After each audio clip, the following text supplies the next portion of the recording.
is where I wanna be. So sweet to me. This is where I wanna be. Caught up with you, so sweet to me.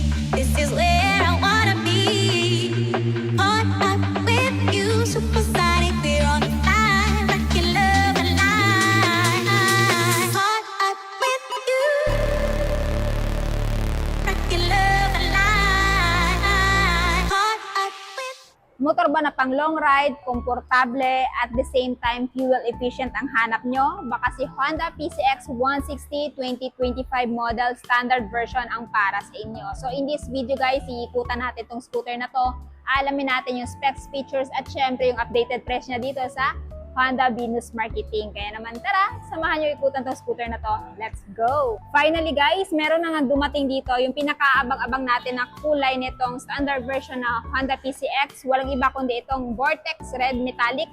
Pero sa personal guys, para siyang candy red, no? Sumahalin tulad mo siya sa kulay ni Honda Click at saka nung Honda Airblade 160. So before muna natin ikutan to guys, dito na muna tayo sa kanyang technical specification. Of course, this scooter is still powered by 157cc, 4-stroke, 4-valve, single overhead cam, liquid-cooled at ESP+. Ito ay merong compression ratio na 12.0:1 at syempre may lakas na 11.8 kilowatts at 8,500 RPM and max torque of 14.7 Nm at 6,500 RPM. Kaya naman sa hatak at saka sa speed, merong may bubuga itong si PCX 160 standard. So matagal ko na ang talagang inabangan tong si PCX guys na standard itong Vortex Red. Paano ba naman kasi? Napakaganda kasi ng kulay nito. Ito yung tipo ng kulay guys na talagang mapapalingon ka. So yan, dito sa front of course yung nagbago sa kanya is yung mismong headlight. Kung dati medyo oblong yung design niya, ngayon may pagka-sharp na. At the same time, dito sa kanyang eyeline, iba na din. Tapos medyo pinaliit yung kanyang turn signal light.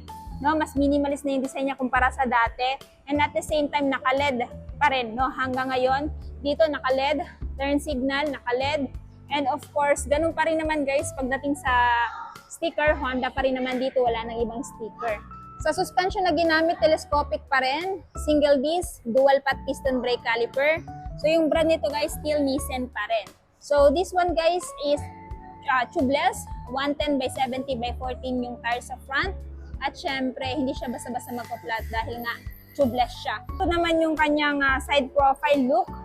So dito, para na siyang merong, ayan, ukang dito. Kasi doon sa PCX na old version, diretso siya. Pero this one, dahil nga masculine type na siya, hindi siya yung kagayan dati na bilugan, meron na siyang design dito. Ayan. Tapos, ganun pa rin naman, meron siyang option for cruising style. Ayan, dito, iunat mo yung paa mo dito pag ngawit ka na, or upright seating position. Tapos, mapapansin nyo din guys, minimal na lang din yung kanyang foot peg or pillion step ng angkas kasi doon sa old version, meron siyang black na rubber dito or plastic. Comment down below kung tama ba ako. Sa base sa pagkakatanda ko, meron siyang black dito na something design. Pero ito, wala na. Pure metal na to siya guys. And yung kinaganda dito, pag pinix mo siya ng ganyan, parang hindi na siya halata na pillion step, parang kasama na siya sa design. Ayan o. Tapos syempre, yung nagustuhan ko din talaga dito is yung kanyang napakagandang PCX emblem, which is yung pangalan niya mismo. So wala kayong makikitang decals dito, kundi yung kanyang emblem lamang na nagpapapremium sa scooter na to. So, dito tayo guys. Ito din yung in-upgrade from naked ngayon. Meron ng cover yung kanyang handlebar. No? So, this one guys is keyless. So, check natin yung dashboard. So, pagdating sa dashboard, fully digital. Of course, yung information meron dito is yung, ayan, speedometer. Tapos, mismong odometer, 0 since brand new. Ayan, average ng kilometer per liter lalabas dyan pag once na pinatakbo niya na to. Time, mayroon siyang hazard light at saka turn signal light, off na lang natin. Tapos, nandito yung kanyang temperature indicator, check engine. Tapos yung kanyang, ayan, idling stop system na kapag naka-activate yan, 3 to 5 seconds na hindi tumatakbo tong motor na to, automatic mag-shut off siya. In that way, mas makakatipid kayo ng gasolina. Then, meron siyang buttons switches dito kagaya ng select at saka set. So, sa select, so meron siyang trip, total ng tinakbo, trip. Saka dito kayo mag-change ng time If ever gusto nyo mag-set ng time. Ayan, fuel gauge siya, napakahaba. Tapos, ang kinaganda din dito guys, meron siyang hazard light button dito, ayan, electric start, high beam, low beam, horn, at syempre yung kanyang turn signal. Tapos, ito yung kanyang fuel tank. So, pagdating sa fuel tank, kailangan mo lang siyang iset sa fuel and seat, saka mo pipindutin yung mismong fuel. So, ayan, napaka-responsive guys, isang pindot ko lang, umangat siya agad. Hindi siya delayed. Hindi delayed yung mechanism niya.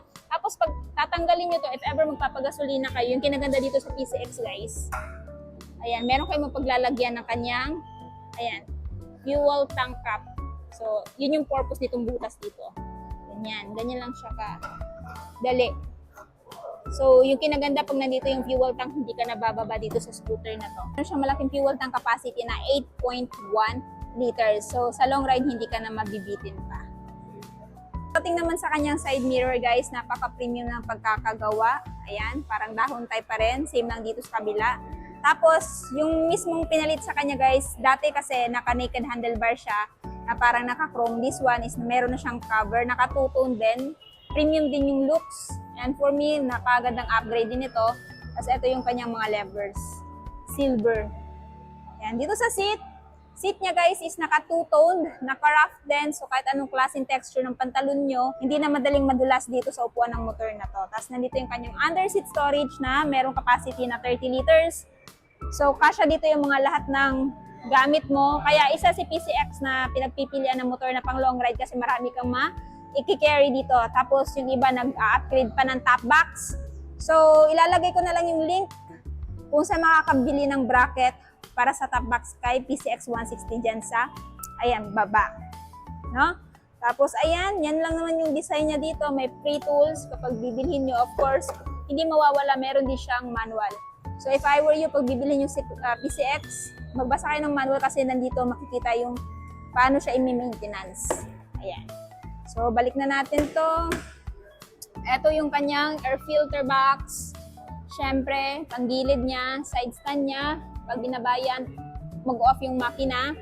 And yung center stand, dual shock absorbers. Since standard, wala siyang sub-tank. Ito yung kanyang tire, 130 by 70 by 13. Tubeless, pag mapako, hindi basta-basta magpa-flat. So, ito naman yung tail niya guys, napaka-sharp na din. So, nandito yung kanyang LED brake tail light. Turn signal light, nandyan din.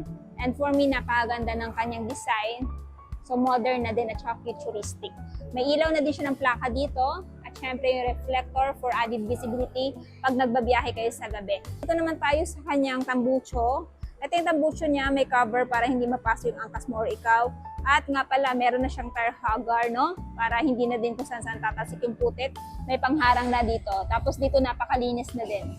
Hindi siya yung tipo ng scooter na bukas dito. So, kung halimbawa idadaan nyo sa mapuputik na lugar, papasok yung putik dito. Ito kasi may pangharang na. And for me, goods na goods. And syempre, nandito yung kanyang, ayan, ACG, alternating current generator. So, pag pinaandar mo to, tahimik na lang kaya wala ka na maririnig na ibang engine sound. So, ginamitan nga pala siya dito guys ng dual shock. Ayan, unit swing suspension, single disc sa likod. And since naka-single disc na siya, napakapit na po ng braking system niya. Ayan. At dahil nga naka-keyless system na siya, pag bibilhin nyo to guys, ayan, meron na kayong spare key. So, yung meron dito information is if ever, ayan, iiwan yung motor ninyo, pwede kayo mag-set dito ng alarm, parang sa ganon, ma-aware kayo if ever merong gumalaw dito sa motor na to kasi mag-a-alarm siya.